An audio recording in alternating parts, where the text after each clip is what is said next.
तर सुरू करू आपण. मेन आपला जो टार्गेट एरिया असणार आहे तो 21 ऑगस्ट ते 28 ऑगस्ट या काळामध्ये नेमक्या PIB मध्ये कशा प्रकारच्या बातम्या आलेल्या होत्या ते आपल्याला बघायचं आहे. आणि जसं आपण आधी म्हटलेलं आहे की फोकस जो आहे तो PIB वरती आहे, लाईक PIB. कारण बाकीचे करंट अफेअर्स रिलेटेड बरेचसे सोर्सेस आपण रेग्युलरली वाचत राहतो, बट कुठे ना कुठे PIB थोडंसं मागं पडल्यासारखं होतं. त्यामुळे PIB मधल्या ह्या बातम्या आपल्याला इथे एक प्रकारे नोट करायच्यात. ह्याला आपण रिलेटही करण्याचा प्रयत्न केला पाहिजे. म्हणजे आपला जो सिलॅबस आहे त्या सिलॅबसमध्ये नेमकी एखादी बातमी कुठे आहे किंवा कोणत्या पॉईंटमध्ये ही बातमी आपल्याला एक प्रकारे को रिलेट करता येऊ शकेल, तो एक भाग आपल्याला रेग्युलरली बघत राहणं गरजेचं आहे. ठीक आहे. तर PIB करंट अफेअर्स आणि त्यामध्ये 21 ऑगस्ट ते 28 ऑगस्ट या काळामध्ये नेमक्या कशा बातम्या आलेल्या होत्या ते आपल्याला बघायचं आहे. आता सगळ्यात पहिले तर मागच्या आठवड्याभरामध्ये आपण बघतो की प्राईम मिनिस्टर जे आहेत ते वेगवेगळ्या देशांच्या व्हिजिटला आहे. मग त्यामध्ये युक्रेन आहे आणि पोलंड एक आहे. तर पोलंडबद्दलची ही बातमी होती. पोलंडमध्ये ॲक्च्युली दोन बातम्या आहेत या पूर्ण न्यूजमध्ये. एकाच न्यूजमध्ये दोन वेगवेगळ्या बिट्स कव्हर होतात. एक तर प्राईम मिनिस्टर यांनी काय केलेलं आहे तर काही मॉन्युमेंट्सला व्हिजिट केलेली होती. तर त्यापैकी एक जे मॉन्युमेंट आहे ते आहे बॅटल ऑफ मॉन्टे कॅसिनो. या बॅटलला कोमेमोरेट करणारं एक मॉन्युमेंट आहे. सो त्याला प्राईम मिनिस्टर यांची व्हिजिट झालेली होती. So prime minister pays tribute to monument which is to the battle of Monte Cassino. So battle of Monte Cassino नेमकं काय आहे मग हे आपल्याला विचारलं जाऊ शकते किंवा कशाशी संबंधित आहे. तर हे वर्ल्ड वॉर 2 जे झालेलं होतं, वर्ल्ड वॉर 2 त्या संबंधित हे बॅटल आहे, ज्यामध्ये पोलंडमधले बरेच सैनिक जे आहेत ते मारले गेले होते. भारतामधलेही बरेचसे लोक त्यामध्ये होते आणि बाकी कंट्रीज जे आहेत त्यांच्यामधून देखील लोक जे आहेत ते तिथे युद्धाला गेलेले होते आणि अल्टिमेटली तिथे डेथ झाली होती. मग प्रश्न हा पण येऊ शकतो की बॅटल ऑफ मॉन्टे कॅसिनो जे सध्या करंट अफेअर्समध्ये आलेलं आहे प्राईम मिनिस्टर यांच्या व्हिजिटमुळे, तर ते कुठे झालेलं होतं तर ते इटलीमध्ये झालं होतं हे आपल्याला माहिती पाहिजे. इटलीमध्ये झालेलं आहे. आणि सगळ्यात महत्त्वाचं म्हणजे काय तर सेकंड वर्ल्ड वॉर जे झालेलं होतं त्यावेळेस हे बॅटल तिथे झालेलं होतं. सो हे मॉन्युमेंट नेमकं कुठे आहे सध्या लोकेटेड. युद्ध जरी इटलीमध्ये झालेलं असलं तरी ते मॉन्युमेंट जे आहे मॉन्युमेंट आहे वर्सॉ. वर्सॉ ही पोलंडची राजधानी आहे. सो वर्सॉ पोलंड या ठिकाणी ते एक प्रकारे ते मॉन्युमेंट आहे. सो प्राईम मिनिस्टरची व्हिजिट झालेली आहे या प्लेसला, त्यामुळे आपल्याला हे माहिती पाहिजे बॅटल ऑफ मॉन्टे कॅसिनो. त्यासोबतच प्राईम मिनिस्टर यांची अजून एक व्हिजिट झालेली होती टू कोल्हापूर मेमोरियल. आता कोल्हापूर मेमोरियल म्हणजे आपलं कोल्हापूरमध्ये आहे असं नाही, तर कोल्हापूर मेमोरियल हे वर्सॉमध्येच आहे. वर्सॉ जी राजधानी आहे पोलंडची, सो वर्सॉ या भागामध्येच तुम्हाला कोल्हापूर मेमोरियल बघायला मिळतं. कोल्हापूरचे जे रॉयल फॅमिली आहेत त्यांचे या भागामध्ये ड्युरिंग सेकंड वर्ल्ड वॉर जसं आपण म्हणतो ना ह्युमॅनिटेरियन रिलीफ ऑपरेशन्स तिथे होतात किंवा लोकांना मदत करण्यासाठी काही इनिशिएटिव्ह घेतले गेले. तर त्यापैकी कोल्हापूर रॉयल फॅमिली यांच्यातर्फे देखील इनिशिएटिव्ह घेतले गेले होते आणि मग तिथे आपल्याला एक प्रकारे ते मेमोरियल तिथे बनवलेलं बघायला मिळते. सो प्राईम मिनिस्टर त्यांनी त्यांच्या ट्विटरच्या हँडलवरती हे सगळं दिलेलं होतं. Paid homage to the Kolhapur memorial कुठं आहे तर वर्सॉमध्ये आहे. This memorial is tribute to great royal family of Kolhapur. The royal family was at the forefront of giving shelter to the Polish women and children. म्हणजे पोलंडमध्ये ज्या महिला आणि जे चिल्ड्रन आहेत जे या वर्ल्ड वॉर 2च्या वेळेस ज्यांचं स्थलांतर झालेलं होतं म्हणजे फोर्सफुली त्यांना त्यांचा भाग सोडून जावं लागलं होतं. सो त्यांना मदत करण्यासाठी हे बनवलं गेलेलं होतं. Inspired by the ideals of Chhatrapati Shivaji Maharaj, the great royal family of Kolhapur put humanity above everything else and ensured a life of dignity for the Polish women and children. This act of compassion will keep inspiring generations. असं त्यांनी तिथे लिहिलेलं होतं. आता याला आपण even आपल्या एथिक्समध्ये example म्हणून देखील वापरू शकतो. GS4 मध्ये आपला जो सिलॅबसमध्ये एथिक्सचा जो पेपर आहे त्यामध्ये कंपॅशनबद्दल जर एखादं एक्झाम्पल तुम्हाला लिहायचं असेल तर अशा प्रकारचं एखादं एक्झाम्पल आपल्याला त्यामध्ये यूज करता येऊ शकतं. ठीक आहे. सो ह्या दोन गोष्टी आहेत ज्या प्राईम मिनिस्टर यांची जी व्हिजिट झालेली आहे त्या रिलेटेड आहेत. दोन गोष्टी आपल्याला मागच्या आठवड्यामध्ये न्यूजमध्ये आलेल्या होत्या. त्याच्या आधी 10 ऑगस्टला हे जुनी एक बातमी होती जी आपल्याला तिथे डिस्कस करायची होती. 10 ऑगस्ट वर्ल्ड लायन डे असतो हे लक्षात ठेवा. 10 ऑगस्ट वर्ल्ड लायन डे आहे आणि हे प्राईम मिनिस्टर त्यांच्या ट्विटर हँडलवरती पण त्यांनी हे तिथे दिलेलं होतं. आणि जेव्हा लायनबद्दल बोललं जातं तर गीरचा जो भाग आहे गुजरातमधला त्याचं मेन्शन इथे त्यांनी केलेलं आहे. आता या रिलेटेड अजून एक महत्त्वाची जी एक न्यूज आहे, इंटरनॅशनल बिग कॅट अलायन्स, हे एक आपल्याला माहिती पाहिजे. इंटरनॅशनल बिग कॅट अलायन्स इंडियाच्या इनिशिएटिव्हनी ही एक अलायन्स जी आहे ती तयार केली गेलेली आहे. So it is a mega global alliance launched by India. आणि कुठे लॉन्च केलं होतं याला, तर म्हैसूरमध्ये लॉन्च केलेलं होतं, कर्नाटकामध्ये. कधी लॉन्च केलेलं आहे, तर एप्रिल 2023 याला लॉन्च केलं गेलेलं होतं. पण वर्ल्ड लायन डेच्या कॉन्टेक्स्टमध्ये पुन्हा ही जी बिट आहे ते समोर येते. आता हे जे झालेलं होतं लॉन्चिंग याचं international big cat alliance April 2023 तर तेव्हा का केलं होतं हे, तर at that time there was 50th anniversary of project tiger. 1973 72-73च्या काळात जो प्रोजेक्ट आलेला होता, 50 वर्ष झाल्यामुळे मग ते काय केलं होतं, April 2023 international big cat alliance तिथे ऑर्गनाईज किंवा बनवली गेलेली होती. आता याचं एम काय आहे, तर ऑब्व्हियसली ॲनिमल कन्झर्वेशनसाठी हे केलं जातं. आणि यामध्ये वेगवेगळे जे 7 तुमचे जे बिग कॅट्स आहेत, 7 प्रिन्सिपल बिग कॅट्स, त्यांच्या कन्झर्वेशनसाठी हे केलं गेलेलं आहे. मग यामध्ये एकतर टायगर येणार, लायन येणार, स्नो लेपर्ड येणार, जॅग्वार येणार, प्युमा येणार आणि चीता येणार. सो हे जे बिग कॅट्स आहेत, 7 बिग कॅट्स, तर हे नावं पण आपल्याला माहिती पाहिजे की कोणते 7 बिग कॅट्स आहेत. यावर्षी प्रिलिम्समध्ये चीतावरती एक प्रश्न पण विचारला गेलेला होता, राईट. कोण रोअर करते, कोण नाही करत, अशा प्रकारचा एक प्रश्न पण होता. सो अल्टिमेटली या अलायन्सचं एम आहे ॲनिमल कन्झर्वेशन, हा एक भाग झाला. त्यानंतर through the alliance the member nations will exchange experiences, किंवा आम्ही आमच्या भागामध्ये कसं ॲनिमल कन्झर्वेशन केलं किंवा आम्हाला आमच्या भागामध्ये काय प्रॉब्लेम फेस करावे लागले ते एक्सपिरियन्सेस शेअर केले जातील. Provide faster assistance to their neighbours and place a strong emphasis on capacity building of each other. म्हणजे आपल्याला ॲनिमल कन्झर्व करण्यासाठी आपली कॅपॅसिटी डेव्हलप करावी लागणार. We need to understand the animals in a better way. त्या सगळ्या गोष्टी या अलायन्समधून केल्या जातील. आणि महत्त्वाचं म्हणजे काय, हे इंटर गव्हर्नमेंटल बॉडी आहे. म्हणजे हे सगळे जे मेंबर कंट्रीज असणार आहेत त्यांच्या गव्हर्नमेंट्स यामध्ये एक प्रकारे मेंबर आहेत. इंटर गव्हर्नमेंटल बॉडी, जवळपास 97 देश यामध्ये असणार आहेत. काही एशियन कंट्रीज आणि काही आफ्रिकन कंट्रीज या अलायन्सचा भाग असणार आहेत. एशियन कंट्रीज आणि आफ्रिकन कंट्रीज, ठीक आहे. So international big cat alliance ही एक महत्त्वाची एक बिट आहे जी आपल्याला माहिती पाहिजे. आणि आयडिया इंडियाचे प्राईम मिनिस्टर नरेंद्र मोदी यांनी 2019 ही आयडिया दिलेली होती. आणि याचं हेडक्वार्टर बेसिकली इंडियामध्ये असणार आहे. हे 29 फेब्रुवारी 2024 अनाऊन्स केलं गेलेलं आहे, ठीक आहे. सो हेडक्वार्टर याचं कुठे असणार आहे, तर इंडियामध्ये याचं हेडक्वार्टर असणार आहे. हे पण आपल्याला माहिती असणं गरजेचं आहे, ठीक आहे. आता इथून पुढची बातमी आहे ही एक प्रकारे स्पेस रिलेटेड आहे. GS paper 3 awareness in the field of space नावाचा एक टॉपिक आहे, awareness in the field of space. So त्या रिलेटेड ही बातमी आहे. आणि बातमी जी आहे ती बेसिकली सूर्याबद्दलची बातमी आहे. So there is this Kodaikanal tower tunnel telescope. It probes deeper into the solar secrets. सूर्याचे जे काही सिक्रेट्स आहेत, सो त्याबद्दल हे एक प्रकारे अजून जास्त माहिती घेणार आहे. सो बेसिकली इथे एक इश्यू जो आहे त्याच्यावरती पुढे ते बोलत आहेत, कोरोनल हिटिंग प्रॉब्लेम. आणि हा प्रत्येक स्पेस मिशन जे सूर्याशी रिलेटेड आहे, प्रत्येक ठिकाणी तुम्हाला ह्या प्रॉब्लेमला एक प्रकारे लोक हँडल करताना दिसतात. किंवा आम्ही का बरं स्पेस मिशन पाठवतो सूर्यासाठी, कारण आम्हाला हा प्रॉब्लेम काय तो समजून घ्यायचा आहे. So a new way to probe deeper into the sun's secret has been found by studying the magnetic field at different layers of the solar atmosphere by using data from Kodaikanal Tower Tunnel Telescope. म्हणजे या टेलिस्कोपवरून आपण काय करणार, तर solar atmosphere, सूर्याचं जे atmosphere आहे त्याचे वेगवेगळे लेयर्स आपण स्टडी करणार.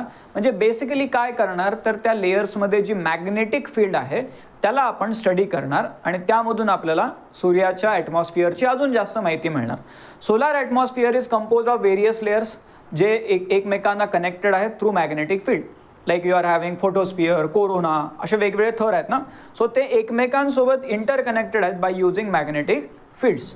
Now the magnetic field act as a conduit, or we can say act as a pipeline to transfer energy and mass from the inner layers to the outer layers. कारण सूर्याच्या केंद्रस्थानी temperature जास्त असेल, जसं आपण बाहेरच्या थरांमध्ये येतोय टेम्परेचर कमी कमी होत जाणार. बट तरी देखील आपल्याला एक प्रकारे काय बघायला मिळते, there is this layer which is the outer layer which is having more temperature compared to inner layer. So तो जो कोरोनल हीटिंग प्रॉब्लेम जो आहे तो बेसिकली एक प्रकारे स्टडी करण्याचा इथे प्रयत्न केला जाणार आहे. आणि यामधून मग एक तर पुढे ते म्हणतात that to understand the physical mechanism behind this process, measurement of magnetic field at different heights of the solar atmosphere are important, आणि जे या टेलिस्कोप मधून केलं जाणार आहे. टेलिस्कोपचं नाव लक्षात ठेवा, Kodaikanal tower tunnel telescope. Kodaikanal tower tunnel telescope याचा वापर करून कोरोनल हीटिंग प्रॉब्लेमला एक प्रकारे स्टडी करण्याचा प्रयत्न केला जाणार आहे. ठीक आहे. पुढची बातमी पहिली, आता ही जी बातमी आपण आता बघितली ती कुठे होती, तर GS3 मध्ये awareness in the field of space या टॉपिकमध्ये ही बातमी होती. आता प्राईम मिनिस्टर यांची युक्रेनला देखील व्हिजिट झालेली होती, तर युक्रेनला त्यांनी भीष्म क्यूब दिलेले होते. आता भीष्म क्यूब म्हणजे काय, एक प्रकारे हेल्थकेअरशी रिलेटेड ही एक टर्मिनॉलॉजी आहे, हेल्थकेअरशी related. So prime minister presented 4 Bhishm cube. Bhishm म्हणजे काय, फुल फॉर्म बघा, भारत हेल्थ इनिशिएटिव्ह फॉर सहयोग हिता अँड मैत्री. सहयोग हित अँड मैत्री, हित आपण म्हणतो ना, लाईक कोणाचं हित आपण इच्छितो. So Bhishma that is Bharat health initiative for सहयोग हित अँड मैत्री. हे जे क्यूब्स आहेत हे गव्हर्नमेंट ऑफ युक्रेनला आपण दिलेले आहेत, भीष्म क्यूब. आणि बेसिकली हे कशासाठी, तर हे बेसिकली जे इंज्युअर्ड लोक आहेत, आता युद्ध चालू आहे तर तिथे जे लोक इंज्युअर्ड होत आहेत, सो त्यांना क्विक आपण म्हणू शकतो की हेल्थ केअर सपोर्ट देण्यासाठी एक प्रकारे हे क्यूब वापरले जातील. So this will help in expeditious treatment of the injured and contribute to saving precious life. त्याचे काही फीचर पण त्यांनी सांगितले होते, दॅट प्रत्येक हा जो भीष्म क्यूब आहे यामध्ये मेडिसिन्स असणार आहेत, इक्विपमेंट असणार आहेत, जे आपण म्हटलं की फर्स्ट एडसाठी, म्हणजे अचानक इथे एखादा व्यक्ती जखमी झालेला आहे तर त्याला फर्स्ट केअर काय दिली जाणार, सगळ्यात पहिले त्यासोबत त्याला आपण म्हटलं अँटीसेप्टिक लावलं, पट्टी लावली. सो या गोष्टी त्यामध्ये असणार आहेत, त्या रिलेटेड वेगवेगळे इक्विपमेंट देखील या क्यूबमध्ये राहणार आहेत. It also include surgical equipment for basic operation room that can manage 10 to 15 basic surgeries per day. एकदम कॉम्प्लिकेटेड नाही पण बेसिक सर्जरी यामध्ये होऊ शकतात. The cube has capacity to handle about 200 cases of diverse nature in emergency situation such as trauma, bleeding, burn, fracture etcetera. म्हणजे एकदम डिटेल्डमध्ये पूर्ण treatment नाही होणार, पण तरी त्या सिच्युएशनमध्ये जे गरजेचं आहे ते सगळं यामध्ये करता येऊ शकेल.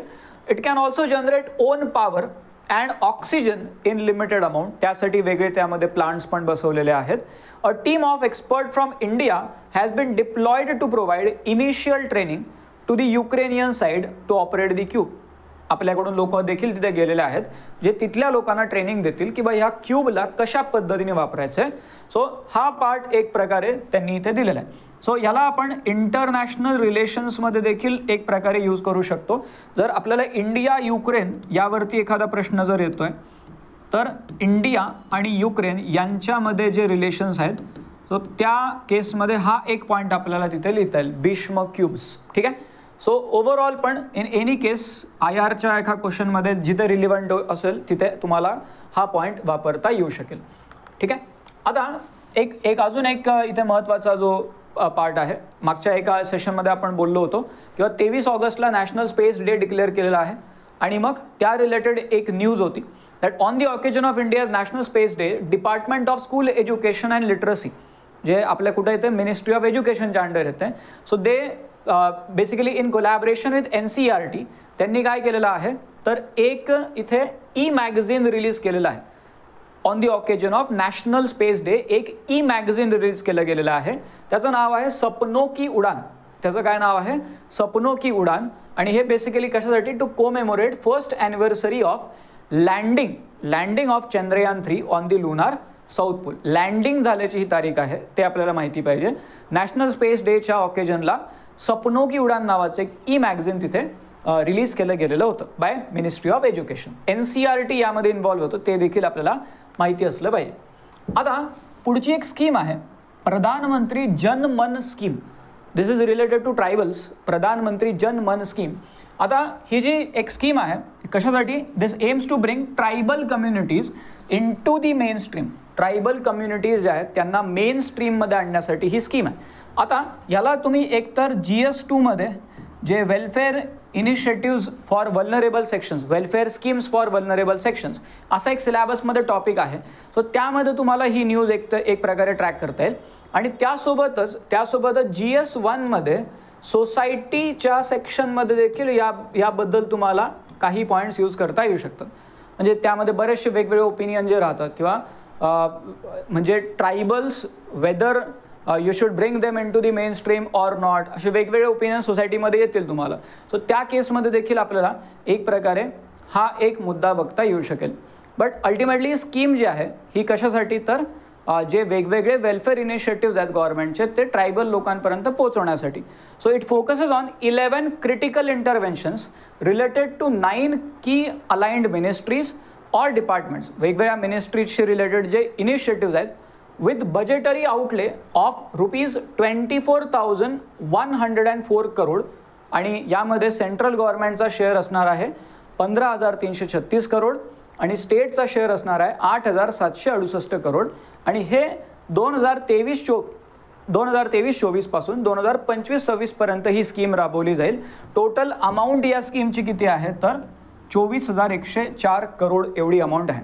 आणि 23-24 ते 25-26 आणि this will be basically under development action plan for scheduled tribe DAPST याच्या अंडर ही स्कीम राबवली जाणार आहे. Development action plan for scheduled tribe. So या प्लॅनच्या अंडर ही स्कीम राबवली जाणार आहे ज्यामध्ये वेगवेगळ्या मिनिस्ट्रीच्या अंडर जे क्रिटिकल इंटरव्हेन्शन्स केले गेलेले आहेत, वेगवेगळे जे इनिशिएटिव्ज घेतले गेलेले आहेत त्यांना ट्रायबल लोकांपर्यंत पोहोचवण्याची एक प्रकारे ही स्कीम आहे. आता इथे त्यांनी हा फोटो पण दिलेला होता किंवा काय काय यामध्ये त्यांनी म्हणलेलं आहे. प्रधानमंत्री जनमन. जनमनचा पहिले तो फुल फॉर्म काय होतो? जनजाती आदिवासी न्याय महाअभियान. प्रधानमंत्री जनजाती आदिवासी न्याय महाअभियान. आणि हा बेसिकली ट्रायबल वेलफेअरसाठीचा एक इनिशिएटिव्ह आहे. आता याच्यामध्ये ते काय काय म्हणतात? सगळ्यांना पक्कं घर दिलं जाईल. सबको पक्का घर असं तिथे लिहिलेलं आहे. हर घर नल से जल. नळामधून प्रत्येक ठिकाणी प्रत्येक घरात पाणी येणार. त्यानंतर गाव तक सडक लाईक रोड इन्फ्रास्ट्रक्चरचं तिथे सांगितलं गेलेलं आहे. हर घर बिजली. तिथे प्रत्येक घरामध्ये पॉवर सप्लायबद्दल ते बोलत आहेत. शिक्षा के लिए हॉस्टेल्स, रेसिडेन्शियल हॉस्टेल्स तिथे तयार करण्याचं सांगितलं गेलेलं आहे. स्किल डेव्हलपमेंट तिथे केलं जाईल. कौशल विकास. त्यानंतर दूर दराज गाव तक mobile medical unit. Mobile medical unit म्हणजे काय?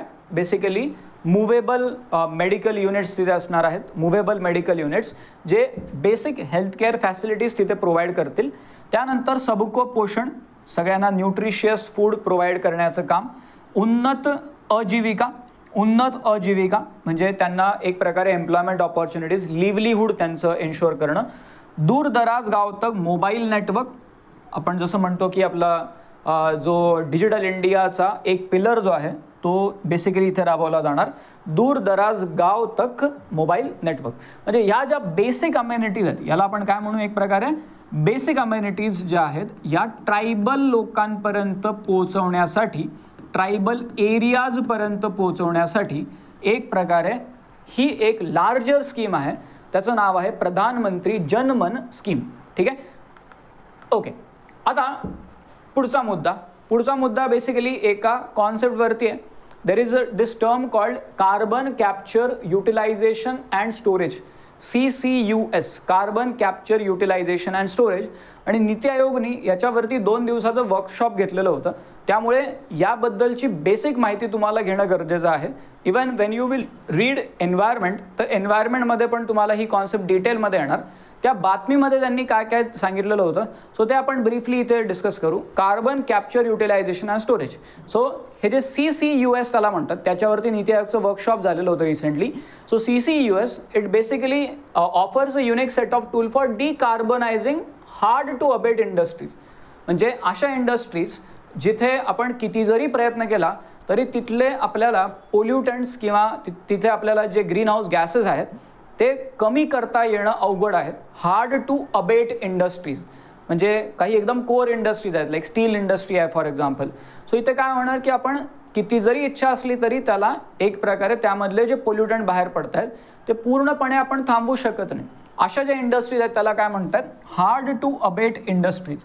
So decarbonising hard to abate industries which are crucial for India's economic growth. म्हणजे या इंडस्ट्रीज आपण बंद नाही करू शकत अचानक, का कारण आपल्या ग्रोथसाठी या क्रुशल आहेत. मग उदाहरण जर बघितलं, स्टील, सिमेंट, केमिकल, त्यानंतर फर्टिलायझर, या ज्या इंडस्ट्रीज आहेत, सो या इंडस्ट्रीजना डिकार्बनाइज करण्यासाठी एक प्रकारे carbon capture utilisation and storage ही एक कॉन्सेप्ट त्यामध्ये त्यांनी दिलेली आहे. आता या ज्या इंडस्ट्रीज आहेत ऑलरेडी या फॉसिल फ्युएलवर मोठ्या प्रमाणात रिलाय करत आहेत, त्यामुळे ह्या इंडस्ट्रीजना डिकार्बनाइज करणं ही एक मोठी चॅलेंज लोकांसाठी राहिलेली आहे. Now it enables cleaner coal gasification economy. Coal gasification आणि एक प्रकारे इथून काय होणार आहे तर जो फॉसिल फ्युएल आहे, फॉसिल फ्युएलचा एक प्रकारे आपण त्यातल्या त्यात आपण म्हणू शकतो की असा वापर करू शकतो ज्याने एन्व्हायरमेंटला कमीत कमी हार्म होईल. सो कोल गॅसिफिकेशन इकॉनॉमीबद्दल ते बोलत आहेत, which will allow for more sustainable utilisation of India's vast coal reserves. म्हणजे कोळसा वापरायचा तर आहे, पण त्याला वापरताना त्याचं युटिलायझेशन सस्टेनेबल वेमध्ये होण्यासाठी एक प्रकारे कोल गॅसिफिकेशन ही प्रोसेस तिथे वापरली जाते. दिस CCUS it also support hydrogen economy by enabling blue hydrogen production, paving the way for broader transition to green hydrogen based on renewable energy.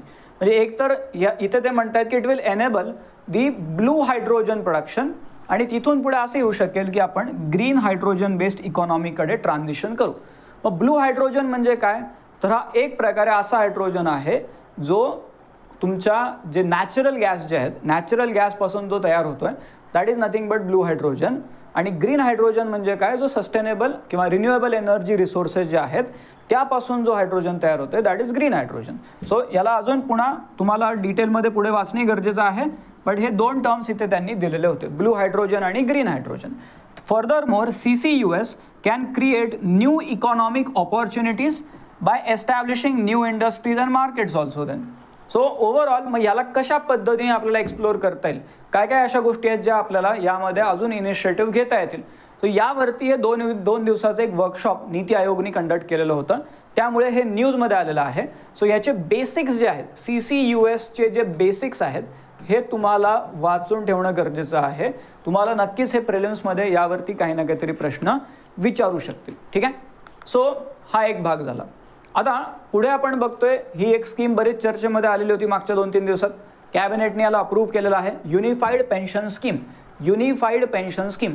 आता हे जे युनिफाईड पेन्शन स्कीम आहे याचे काय काय सॅलियंट फीचर्स आहेत ते या फोटोमध्ये इथे त्यांनी दाखवलेलं होतं. युनिफाईड पेन्शन स्कीम, पहिले तर इथे ऑलरेडी जी स्कीम आहे दॅट इज NPS. NPSला एक प्रकारे ऑप्शन एम्प्लॉईजला इथे दिला गेलेला आहे, that central government employees will have option to choose between new unified pension scheme and existing new pension scheme. So एक तर असं आहे की इट इज नॉट लाईक की लोकांना सगळ्यांना UPSमध्येच एक प्रकारे ट्रान्झिशन करावं लागेल, बट ज्यांना एक प्रकारे NPSमध्ये राहायचं ते NPSमध्ये राहू शकतात किंवा ज्यांना UPSमध्ये राहायचं ते UPSमध्ये जाऊ शकतात. त्यानंतर पेन्शन कॉन्ट्रीब्युशनमध्ये काय म्हणतात तर स्टाफचं कॉन्ट्रीब्युशन जे आहे ते आधी जसं होतं तसंच ठेवलेलं आहे. Staff contribution to the scheme will remain at 10% unchange from the previous scheme. म्हणजे आधी जसं होतं NPSमध्ये तसंच आहे, पण इथे सेंट्रल गव्हर्नमेंटचं कॉन्ट्रीब्युशन जे आहे ते दर 3 वर्षांनी रिअसेस केलं जाणार आहे. सो मे बी असं होणार की त्यांचं कॉन्ट्रीब्युशन थोडं वाढवलं जाणार, but it will be reassessed every 3 year असं ते म्हणले. म्हणजे कॉन्ट्रीब्युशन आता जर 10% तर पुढच्या 3 वर्षांनी पुन्हा ते चेक केलं जाईल किंवा तिथे कोणता स्कोप आहे का याला वाढवण्याचा. सो त्या पद्धतीने हे रिअसेसमेंट याचं केलं जाईल. एक्सपेंडिचर याचं ओव्हरऑल जर म्हणलं तर financial implication include total expenditure of ₹800 crore for arrears. जे ॲरियर्स आहेत त्यासाठी 800 crore with an estimated initial annual cost of 6,250 crore for the scheme. म्हणजे टोटल इनिशियल कॉस्ट याची आहे 6,250 crore for this scheme. Implementation कधीपासून होणार आहे युनिफाईड पेन्शन स्कीमचं implementation? So it will be from 1 April 2025. हे लक्षात ठेवायचं आहे, हे लगेच नाही आहे. तर 2025 पासून याचं इम्प्लिमेंटेशन आहे, 1 एप्रिल 2025 पासून. It will also be applied retroactively to government employees who retired from 2004 onwards. म्हणजे 25 पासून लागू होणार, पण ते रेट्रोस्पेक्टिव्ह बॅकडेटेड लागू केलं जाईल. इव्हन जे 2004च्या पुढे जे लोक रिटायर झालेले आहेत त्यांच्यासाठी देखील ही स्कीम एक प्रकारे लागू करण्यात येईल. So this is unified pension scheme. त्यानंतर अजून एक इनिशिएटिव्ह आहे जो चर्चेमध्ये होता, विज्ञानधारा. विज्ञानधारा ऑलरेडी सायन्स अँड टेक्नॉलॉजी या फील्डमध्ये 3 स्कीम वेगवेगळ्या ऑलरेडी रनिंग होत्या, त्याला मर्ज करून हे विज्ञानधारा बनवलं गेलेलं आहे. So Union Cabinet approved the continuation of 3 umbrella schemes which are merged into unified central sector scheme ज्याचं नाव आहे विज्ञानधारा. पहिला मुद्दा हा आहे की ही कोणत्या प्रकारची स्कीम आहे, तर सेंट्रल सेक्टर स्कीम आहे Vigyan Dhara. And this is by department of science and technology यांनी ही स्कीम तिथे लॉन्च केलेली आहे. आता ते 3 कंपोनंट जे आहेत, आता ते 3 कंपोनंट झालेले आहेत, ते 3 ज्या वेगवेगळ्या स्कीम्स होत्या. सो 3 कंपोनंट्स या स्कीमचे मग कोणते आहेत विज्ञानधारा स्कीमचे? पहिले तर science and technology institutional and human capacity building. म्हणजे या फील्डमध्ये सायन्स अँड टेक्नॉलॉजी या फील्डमध्ये इन्स्टिट्यूशनल कॅपॅसिटी डेव्हलप करणं आणि इंडिव्हिज्युअल लेवलला ह्युमन कॅपॅसिटी बिल्ड करणं. त्यानंतर रिसर्च अँड डेव्हलपमेंटचा एक दुसरा कंपोनंट यामध्ये राहणार. आणि तिसरा innovation technology development and deployment हा तिसरा यामध्ये पार्ट राहणार. म्हणजे पहिले तर तुम्हाला कॅपॅसिटी बिल्ड करायची आहे, दुसऱ्या लेवलवरती रिसर्च अँड डेव्हलपमेंटवरती फोकस करायचा आहे, आणि तिसऱ्या लेवलवरती त्या रिसर्च अँड डेव्हलपमेंटचा एक प्रकारे पुढचा पार्ट आपण म्हणू, ज्यामध्ये तुम्ही वेगवेगळ्या इनोव्हेशन्स तिथे आणण्याचा प्रयत्न करणार, टेक्नॉलॉजी डेव्हलप करण्याचा प्रयत्न करणार, आणि जी डेव्हलप झालेली टेक्नॉलॉजी आहे त्याला एक प्रकारे डिप्लॉय करण्याचा प्रयत्न, म्हणजे त्याला अप्लाय करण्याचा प्रयत्न त्यामधून तुम्ही करणार. सो ह्या 3 गोष्टी मिळून विज्ञानधारा हा एक इनिशिएटिव्ह तिथे बनलेला आहे. आता याचं आउटले जर बघितलं, म्हणजे किती पैसे यामध्ये ठेवलेले आहेत विज्ञानधारा, तर 10,579.84 करोड. आणि हे कधीपर्यंत, जोपर्यंत 15th फायनान्स कमिशनचा जो पिरियड आहे, म्हणजेच 2021-22 पासून ते 2025-26 पर्यंत ही स्कीम तिथे चालवली जाणार. ठीक आहे, 25-26 पर्यंत आहे सध्याच्या घडीला जर बघितलं तर 25-26 पर्यंत ही स्कीम आहे. याचं ऑब्जेक्टिव्ह काय ते पण त्यांनी सांगितलेलं आहे. Primary objective is to promote science and technology capacity building as well as research, innovation and technology development towards strengthening science, technology and innovation ecosystem in the country. म्हणजे थोडक्यात ते जे 3 कंपोनंट सांगितले, सो तेच एक प्रकारे याच्या ऑब्जेक्टिव्हचा भाग आहे. Implementation of the scheme, it will ultimately strengthen the science and technology infrastructure in the country. लोकांना अजून त्यामध्ये एक प्रकारे सायन्स अँड टेक्नॉलॉजीबद्दल अवेअरनेस क्रिएट होईल लोकांमध्ये. त्यासोबतच तुमचं जे एक प्रकारे science and technology related infrastructure जे आहे, फॉर एक्झाम्पल लॅब्स आहेत किंवा डिजिटल इन्फ्रास्ट्रक्चर आहे, सो या गोष्टी पण एक प्रकारे इथे डेव्हलप होतील by fostering the well equipped research and development labs in the academic institutions also. So हा पूर्ण एक भाग आहे विज्ञानधारा नावाचं ही स्कीम आहे.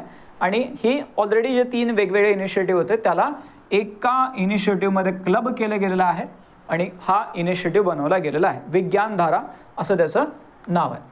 ठीक आहे, त्यानंतर अजून एक इनिशिएटिव्ह होता बायो E3 नावाचा. ॲक्च्युली ही बायो E3 नावाची पॉलिसी आहे. फुल फॉर्म याचा आहे biotechnology for economy, environment and employment. So 3 E कोणते आहेत इथं वापरलेले? 3 E आहेत, इकॉनॉमी, एन्व्हायरमेंट आणि एम्प्लॉयमेंट. सो या तिघांना धरून एक प्रकारे पॉलिसी बनवली गेलेली आहे, बायो E3 पॉलिसी त्याला म्हणतात. आणि मग याचे सॅलियंट फीचर्स त्यामध्ये काय काय आहेत? So this will the salient features of Bio E3 policy, it will include innovation driven support to research and development as well as entrepreneurship across thematic sectors in the field of biotechnology. म्हणजे इथे तुम्ही research and डेव्हलपमेंटला support करण्याबद्दल बोलताय या पॉलिसीमध्ये, त्यासोबतच ऑन्टरप्रिनरशिपला support करण्याबद्दल तुम्ही इथे बोलताय. आता this will accelerate technology development and commercialisation by establishing bio manufacturing and bio AI hubs as well as bio foundry. थोडक्यात ते 3 गोष्टींबद्दल इथे त्यांनी क्लिअरली म्हणलेलं आहे. They want to establish bio manufacturing, म्हणजे एक प्रकारे बायोटेक्नॉलॉजीचा वापर करून तुम्ही वेगवेगळे प्रोडक्ट्स तिथे एक प्रकारे बनवण्याबद्दल बोलताय.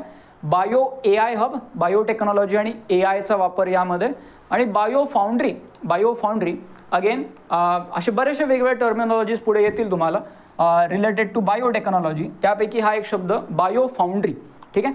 बट अल्टिमेटली हे बायोटेक्नॉलॉजीच्या कमर्शियलायझेशनबद्दल बोलत आहेत. हा एक मुद्दा आपल्याला लक्षात घेणं गरजेचं आहे.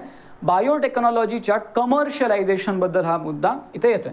नाव along with prioritising regenerative bio economy models of green growth, this policy will facilitate expansion of India's skilled workforce and provide surge in job creation. आणि हे सगळं कोणत्या केसमध्ये की आपण म्हणतोय स्किल्ड वर्कफोर्सला एक्सपांड करायचं आहे, जॉब क्रिएशन करायचं आहे. कोणत्या सेक्टरमध्ये? बायोटेक्नॉलॉजीमध्ये. So ultimately this policy was released by department of biotechnology, आणि ज्यामध्ये अल्टिमेटली बायोटेक्नॉलॉजीला एकतर तुम्ही त्याच्यामधून बायो मॅन्युफॅक्चरिंग करणं, बायोटेक्नॉलॉजी आणि आर्टिफिशियल इंटेलिजन्सला एक प्रकारे प्रमोट करण्याबद्दल बोलणं, त्यानंतर यामधून स्किल डेव्हलपमेंट करणं, स्किल्ड वर्कफोर्स एक्सपांड करणं इंडियाची, त्यासोबतच जॉब क्रिएशनवरती फोकस करणं, या काही गोष्टी या बायो E3 पॉलिसीमध्ये तिथे त्यांनी सांगितलेलं होतं. तुम्हाला GS पेपर 3 मध्ये awareness in the field of biotechnology नावाचा टॉपिक आहे, त्यामध्ये तुम्हाला ही बातमी काउंट करता येऊ शकेल. ठीक आहे. त्यानंतर पुढची बातमी ही तुम्ही एकतर GS 1 मध्ये जॉग्रफीमध्ये बघू शकता, जॉग्रफीमध्ये, किंवा GS 3 मध्ये सायन्स टेकमध्ये देखील याला एक प्रकारे इंटरप्रेट करता येईल. सो मशीन लर्निंगचा वापर करून एकतर क्रस्टल मुवमेंट्स ऑब्झर्व केल्या गेलेल्या आहेत, म्हणजे एक प्रकारे कशा पद्धतीने त्या प्लेट मुवमेंट्स होत आहेत किंवा लँड मुवमेंट कशा पद्धतीने होत आहेत, सो त्याचा अभ्यास इथे केला जातोय. Machine learning helps predict crustal movements in the Tibetan plateau. Machine लर्निंगचा वापर करून या मुवमेंट्स प्रेडिक्ट केल्या गेलेल्या आहेत. So machine learning technique use by scientist for modelling the crustal deformations over the Tibetan plateau. जे क्रस्टल डिफॉर्मेशन जे झालेले आहेत तिबेटन प्लॅटोच्या भागात, त्याला मॉनिटर करणार. And this have help forecasting velocity vectors of such movements and enhancing the characterisation of the plate movement. आता शब्द इथे महत्त्वाचा आहे, वेलॉसिटी वेक्टर. म्हणजे बेसिकली ते काय करतायत, तर हे जे क्रस्टल डिफॉर्मेशन्स आहेत, तर ह्या क्रस्टल डिफॉर्मेशन्सचं मॉडेलिंग केलं बाय फोरकास्टिंग दी वेलॉसिटी वेक्टर्स. म्हणजे कशा पद्धतीने तिथे त्या पूर्ण मुवमेंट्स होणार आहेत. मुवमेंट म्हटल्यावरती वेलॉसिटी हा भाग त्यामध्ये आला. आता to obtain the velocity vectors at the desired location, scientist from Wadia Institute of Himalayan Geology, Wadia Institute of Himalayan Geology, जे डिपार्टमेंट ऑफ सायन्स अँड टेक्नॉलॉजीच्या अंडर एक ऑटोनॉमस इन्स्टिट्यूट आहे. सो त्यांनी काय केलं, मशीन लर्निंग टेक्निक्सचा इथे वापर केला, such as support vector machines, decision tree, Gaussian process, regression. So हे वेगवेगळ्या टेक्नॉलॉजीज थोडक्यात त्यामध्ये वापरल्या त्यांनी, आणि त्याचा वापर करून त्यांनी काय केलं, तर क्रस्टल मुवमेंट जे आहेत त्यांचं मॉडेलिंग केलं किंवा अल्टिमेटली या गोष्टी कशा पद्धतीने मूव्ह होत आहेत. पण आता तुम्हाला असा हे तर सगळं त्याचं बॅकग्राऊंड झालं. तुम्हाला जेव्हा प्रश्न विचारला जाणार त्यावेळेस ते काय सांगणार, किंवा असं एखादं वाक्य दिलं that machine learning can be use to analyse the crustal movements, असं एखादं वाक्य दिलं. जनरली UPSCच्या प्रिलिम्समध्ये अशा प्रकारचे स्टेटमेंट दिले जातील, किंवा machine learning can be used और machine learning is used to model the crustal movements, असं जर एखादं वाक्य दिलं तर आपल्याला लक्षात आलं पाहिजे किंवा असं काहीतरी ऑलरेडी झालेलं आहे आणि त्यामुळे हे वाक्य बरोबर आहे. ठीक आहे. सो तशा पद्धतीचे प्रश्न अशा न्यूजमधून आपल्याला टॅकल करता येऊ शकतात. So this will B also important for your prelims examination. ठीक आहे. सो हा एक भाग झाला. आणि मग शेवटी ही एक बातमी आलेली होती, प्रधानमंत्री जनधन योजना, त्याला 10 वर्ष पूर्ण झालेले होते आणि त्यामुळे ही एक बातमी तिथे त्यांनी दिलेली होती. तर ह्याच्याबद्दल आता तसं त्याचे बेसिक फीचर एकदा बघून ठेवणं गरजेचं आहे, पण ओव्हरऑल ही एक बातमी त्यामध्ये एक ॲड करता येईल आपल्याला. ठीक आहे. सो इथपर्यंत आपण या आठवड्यामध्ये म्हणजे 21 ऑगस्टपासून ते 28 ऑगस्टपर्यंत काय काय बातम्या आल्या त्याचा एक ओव्हरव्ह्यू या सेशनमध्ये आपण घेतला. आणि त्यासोबतच मागच्या काही दिवसांमध्ये त्याच्या आधी काय काय बातम्या आलेल्या होत्या, लाईक तो वर्ल्ड लायन डे ती वाली बातमी थोडी आधीची होती आणि बिग कॅट अलायन्सवाली बातमी पण थोडी आधीची होती. बट ओव्हरऑल या पूर्ण ओव्हरऑल या सेशनमध्ये आपण काय बघितलं की या PIB मध्ये ज्या बातम्या येतात त्या नेमक्या आपल्याला सिलॅबसमध्ये कशा पद्धतीने लिंक करता येतील आणि त्याचा आपल्याला परीक्षेसाठी कशा पद्धतीने फायदा होऊ शकेल. ठीक आहे. सो इथपर्यंत आपण 28 ऑगस्टपर्यंत आता आलेलो आहे. पुढच्या वीकमध्ये सोमवारी आपण दर सोमवारी आपला हा एक व्हिडिओ येतो आपल्या यूट्यूब चॅनलला. सबस्क्राईब करून ठेवा चॅनलला, तिथे तुम्हाला हा व्हिडिओ बघायला मिळेल आणि याच्या आधीचे जे सेशन्स आहेत ते देखील तुम्हाला तिथे बघायला मिळतील. सो एका पूर्ण फ्लोमध्ये हे सेशन्स बघत राहा, डेफिनेटली तुम्हाला याचा फायदा होणार तुमच्या परीक्षेसाठी. PIB अत्यंत महत्त्वाचा सोर्स आहे, वेगवेगळ्या परीक्षांमध्ये ऑलरेडी बघितलं गेलेलं आहे व यामधून प्रश्न येत आहेत. बऱ्याच वेळेस जे आपण सोर्सेस वाचतो करंट अफेअर्ससाठी त्यामधून काही गोष्टी मिस होण्याची शक्यता राहू शकते. But PIB which is the source of this news, त्यामुळे तिथून आपल्याला बऱ्यापैकी कव्हरेज मिळू शकेल. ठीक आहे. सो याचं प्रॉपरली याला फॉलो करत राहा आणि पुढच्या वीकमध्ये आपण अशाच काही इंटरेस्टिंग बातम्या घेऊन पुन्हा भेटू. आता आपण इथे थांबू. Thank you very much.